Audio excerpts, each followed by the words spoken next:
Hey everyone, this is Jake.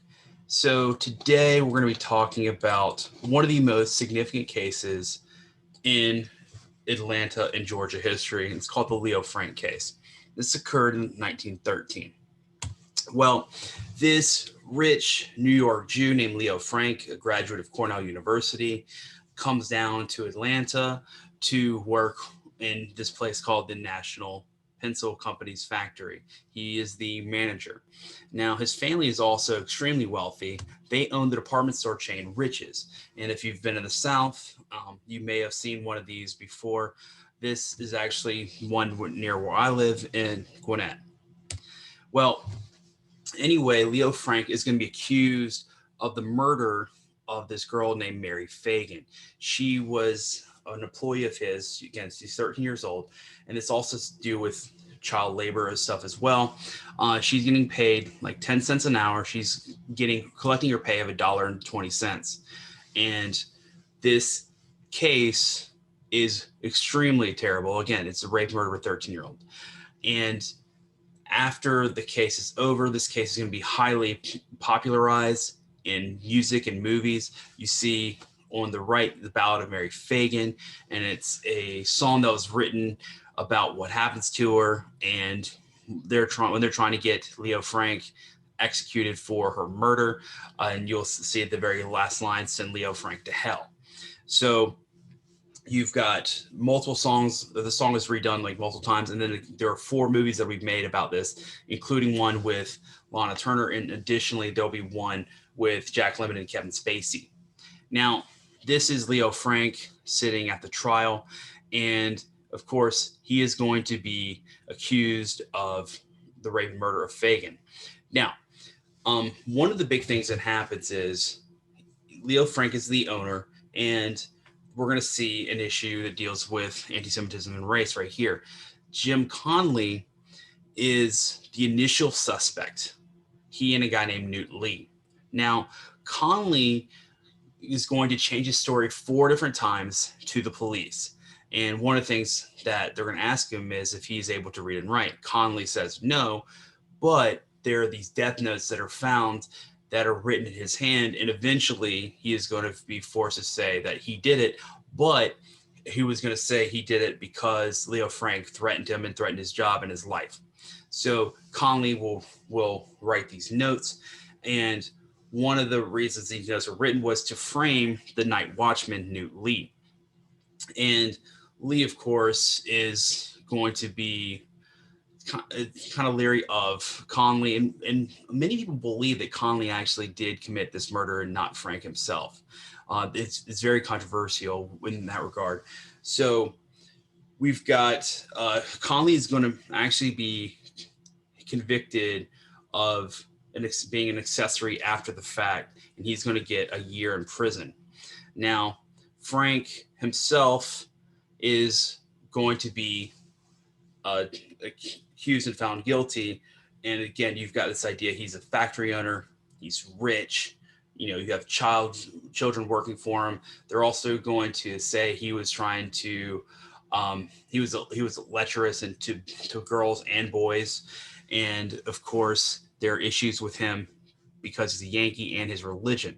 And Conley, even though he lied multiple times and repeatedly, they trusted him because he was a Southerner. He was one of Atlanta's own. He was one of their people.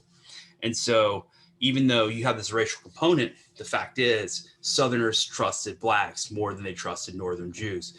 And because of this case, you're going to see a lot of Jews are actually going to flee and leave Atlanta, or they're going to hide their Jewishness. They're going to stop wearing yarmulkes.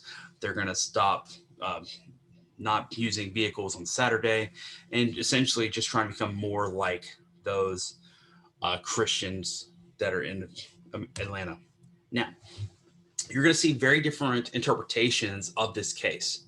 On the left hand side, this is an article from the New York Times and New York Times, Washington Post. You're going to see very pro Leo Frank writings, and they believe that he's being railroaded by Southerners who are just out looking for vengeance because they're still angry about the defeat in the Civil War, or if you're from the South, the War of Northern Aggression.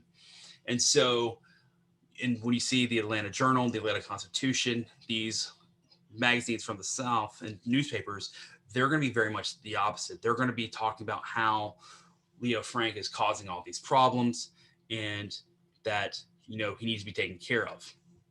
So one of the big things that happened is we've got two governors here. Uh, John Slayton was the governor at the time of Leo Frank in his trial. And Slayton had been a partner in the law firm representing Leo Frank. And this is going to lead to a massive controversy because John Slayton is going to commute Leo Frank's sentence, and Leo Frank had been tried and found guilty and sentenced to die in prison. So Slayton had access to the case files and had talked to the judge who felt that justice was not served, and he's also had access to materials that the public did not have, and he commutes a sentence, and this causes a massive uproar, and he is going to have to leave the state of Georgia. He will not return for a decade because of threats to his life, and he was still not very well liked in the South.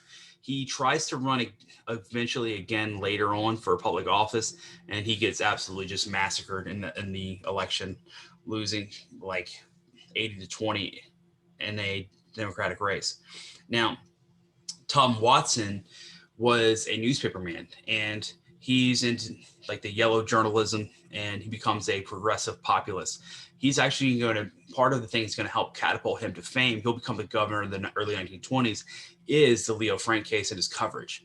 And he was very much pushing back against the idea that Frank was innocent, that Frank was a rich carpetbagger who was just trying to get away with what he could, because that's what the Northerners had been doing to the Southerners for the past half century since the end of the Civil War. And so he has been writing and publishing these things.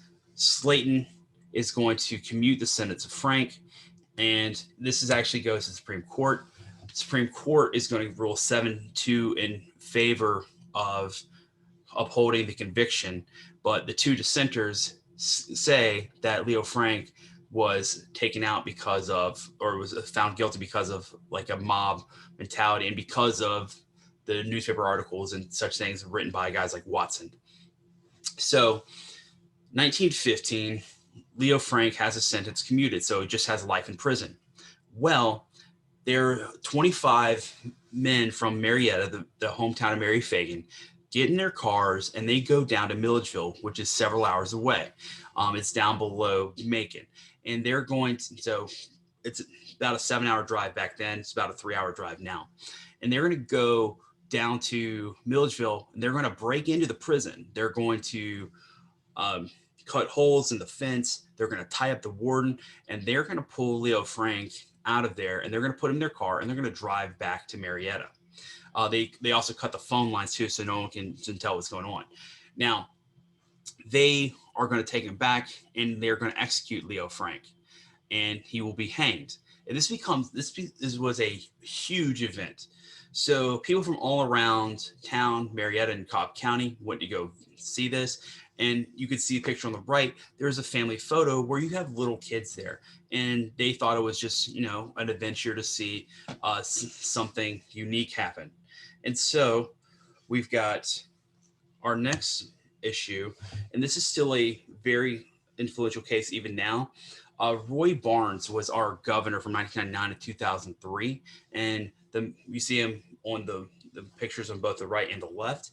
Obviously, he's a little older on the photo on the right, and Paul Howard, who is the district attorney for Fulton County. And this case, they're still trying to figure out if he did it or not. Paul Howard has actually launched an investigation. This is going on currently right now, trying to find out if, in fact, Leo Frank was guilty or not. They're trying to exonerate him. And this has been controversial because obviously with the racial components, even of what's going on today, where there are people in the Black community, they're saying that no, Leo Frank is guilty. They're just trying to say another white man is innocent when in fact he committed the murder. And after the trial, you actually see the creation of the Anti-Defamation League, and this is because of this belief of that it was anti-Semitism that was the reason for Frank's death. So you've got Jews on the one side arguing for Leo Frank being innocent and he's being exonerated, and then you have a lot of in the black community that are saying no. It's again, you're trying to thrust this terrible crime on another black man. And so you've got this issue that's going on. Again, this case is over 100 years old, and we're still seeing issues with it. And one of the things about public history is we talk about the cases and that matter and how our perspectives shift based off of who we are and how we see things. And today, most people um, they would say that Leo Frank is probably innocent just because of certain evidentiary pieces, including a couple of deathbed uh, confessions where the judge said he didn't believe that Leo Frank was guilty, and also a guy named Alonzo Mann who was afraid that he was going to be killed by Jim Conley admitted when he was like 80 years old that Conley did in fact kill Mary Fagan. And with that, that's what we're talking about today.